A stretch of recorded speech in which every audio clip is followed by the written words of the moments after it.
Please दरवाजा खोलिए, कोई है अंदर? बाबूजी प्लीज मेरी मदद कीजिए। इतनी रात को कौन आ गया इस सुनसान रेगिस्तान में? वैसे आज सालों बाद किसी औरत की आवाज सुनी है, और आवाज से तो अकेली लग रही है। कौन हो तुम? और आधी रात को इस वीराने में अकेली क्या कर रही हो? मैं शहर से यहाँ घूमने आई थी, लेकिन रास्ता भटक गई। आप बस आज रात के लिए मुझे अपनी झोपड़ी में पनाह दे दीजिए, सुबह होते ही मैं चली जाऊंगी। मैं तुम्हें पनाह दे तो दूं, लेकिन पिछले 20 सालों से इस झोपड़ी में किसी औरत की परछाई तक नहीं पड़ी, और तुम माशाअल्लाह बहुत प्यारी लग रही हो। इसलिए तुम्हें मेरी एक ख्वाहिश पूरी करनी होगी। मेरा अकेलापन दूर करना होगा, तभी मैं तुम्हें एक रात के लिए पनाह दे सकता हूँ। मुझे आपकी हर शर्त मंजूर है। आप जैसा कहेंगे मैं वैसा करने को तैयार हूँ।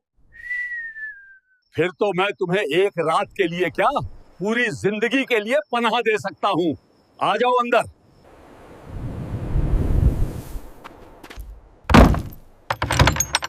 देख, मेरे पास एक ही चारपाई है।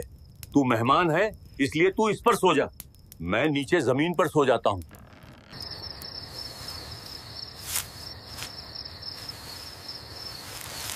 बाऊजी, आपने मुझे रात को पनाह दी, उसके लिए धन्यवाद। अब मैं चलती हूँ। रात को तो कुछ कर ही नहीं पाया, वो पूरी रात जाग रही थी, लेकिन मैं अपनी ख्वाहिश पूरी किए बगैर इस लड़की को यहाँ से नहीं जाने दे सकता।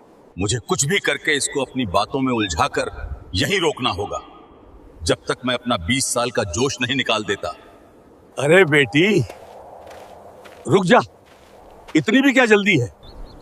क्या हुआ बाऊजी? रास्ता बहुत लंबा है और धूप तेज होने वाली है। जाने से पहले तुझे एक ऐसी चीज दिखाता हूँ जो तूने शहर में भी कभी नहीं देखी होगी। मुझे देर हो रही है बाऊजी। यहाँ पास के टीले के पीछे एक पुराना किला है। सदियों पहले वहाँ राजा अपनी रानियों के साथ रहता था। वहाँ एक गुप्त कमरा है जिसे देखकर तेरा दिल खुश हो जाएगा। ठीक है बाबा, अगर पास में ही है तो चलिए देख लेते हैं। आज से 20 साल पहले मेरी पत्नी इस दुनिया को छोड़कर चली गई थी, और उसके बाद मैं बिल्कुल अकेला पड़ गया था। लेकिन अब तुम साथ में हो तो किसी चीज की कमी नहीं लग रही है। आजा, अंदर आजा। ये देख रही है राजा कैसे रानी को अपनी बाहों में भर रहा है। पुराने जमाने के लोग प्यार करने से डरते नहीं थे। ये दीवारों पर पेंटिंग कितनी प्यारी लग रही है, बिल्कुल तुम्हारी की तरह। अब वापस चलते हैं। हाँ ठीक है, चलो फिर। किस्मत भी शायद बूढ़े के साथ थी। अचानक मौसम ने करवट ली और रेगिस्तान में धूल का तूफान आ गया।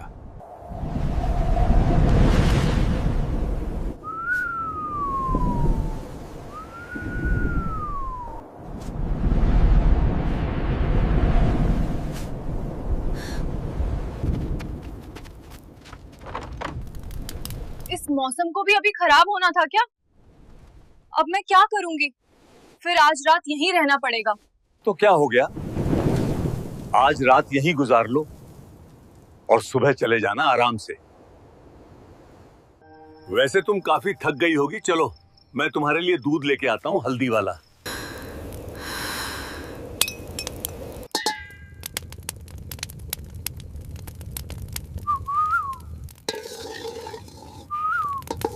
तो आज रात देखता हूँ कि तू कैसे बचती है मेरे से।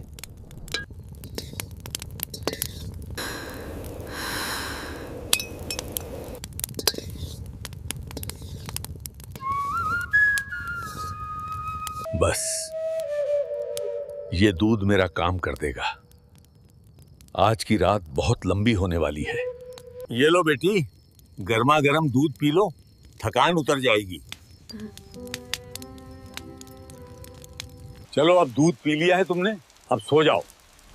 रात बहुत हो गई है, मेरे से और इंतजार नहीं होता।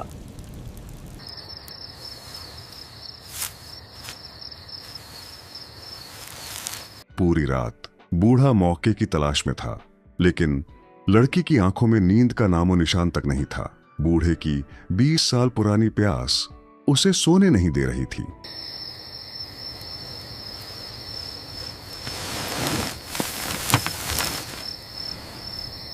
बाऊजी, उठिए, मुझे अजीब सा महसूस हो रहा है। क्या हुआ? चलो तुम्हें बाहर घुमा कर लाता हूँ।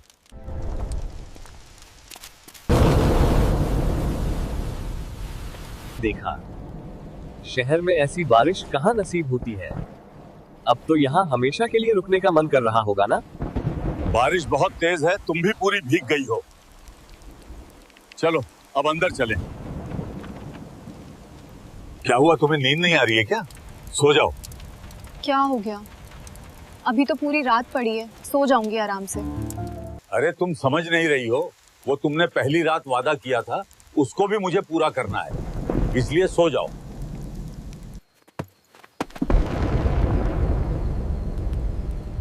तुम सो जाओ ना।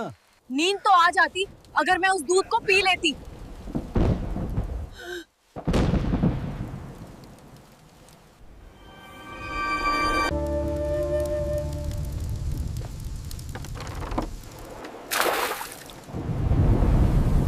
कौन हो तुम और क्या करने आई हो यहाँ? ये देख कौन हूँ मैं। सीबीआई ऑफिसर नैना हूँ। पिछले 20 सालों में इस रेगिस्तान से जितनी भी लड़कियां गायब हुई हैं, उन सब का कारण तू है। तेरा खेल खत्म, बुड्ढे। तुम पुलिस वाली हो? हाँ, कांस्टेबल सेकंड में।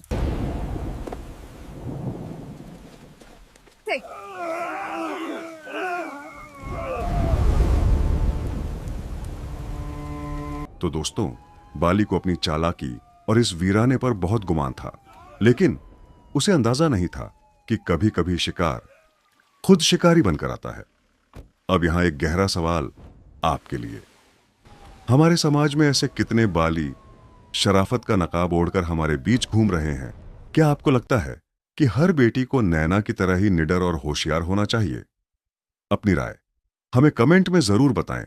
अगर इस कहानी के क्लाइमेक्स ने आपके रोंगटे खड़े कर दिए तो इस वीडियो को लाइक करें और ज्यादा से ज्यादा शेयर करें, ताकि यह संदेश हर घर तक पहुंचे। और हां, ऐसी ही रोंगटे खड़े कर देने वाली कहानियों के लिए हमारे चैनल को अभी सब्सक्राइब कर लें। इस वीडियो की कहानी, पात्र और घटनाएं पूर्णतः काल्पनिक है। हमारा उद्देश्य मनोरंजन के साथ साथ सामाजिक जागरूकता फैलाना है। यह चैनल किसी भी प्रकार के अपराध या गैर कानूनी कृत्यों का समर्थन नहीं करता। कृपया इसे केवल एक कहानी के रूप में देखें। धन्यवाद।